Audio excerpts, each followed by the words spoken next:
اهلا بيكم في حلقات تصحيح المفاهيم الخاطئه في الانف والاذن والحنجره. والنهارده هنتكلم على شخير الاطفال. معقوله ما كل الاطفال بتشخر يا دكتور؟ طبعا كل الاطفال بتشخر، لكن هو السؤال مين اللي يشخص الطفل ده لما بيشخر؟ نعمل له ايه؟ والتشخيص بتاعه ايه؟ مفيش حد يشخص شخير الاطفال ولا خنقه الاطفال ولا قله النفس عند الاطفال الا دكتور الانف والاذن والحنجره. عشان كده النهارده هنقول لكم معلومات جديده جدا، وبنقول تخيل ان الطفل في اول 3 4 اشهر ممكن يطلع صوت، وده صوت يبقى طبيعي جدا. صوت نفسه ليه؟ لان كل مجاري التنفس بتاعته، الانف والبلعوم الانفي، كل دي بتبقى رفيعه جدا، دخول وخروج الهواء فيها بيعمل صوت. عشان كده احنا بنقول صوت الاطفال، شخير الاطفال من اول ما بيتولد لغايه 4 5 اشهر، طالما راح لدكتور انف واذن وقال له ما فيهاش حاجه يبقى فعلا ما فيهاش حاجه. شخير الاطفال الصغيرين الحقيقه بيبتدي يتحسن من بدايه ال7 اشهر،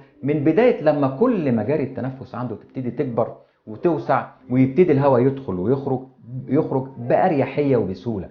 عشان كده بنقول لازم لو الطفل عندك بيطلع صوت وهو نايم، بيطلع صوته طول النهار، لازم تعرضه على دكتور الانف والاذن. ولو قال لك مفيش حاجه يبقى تروح وتطمن، ولو قال لك اديله علاج ياخد علاج. لكن خد بالك اللحميه زي ما هنقول ما بتتكونش قبل 7 8 اشهر، وما بتبانش في الاشعه قبل 9 اشهر.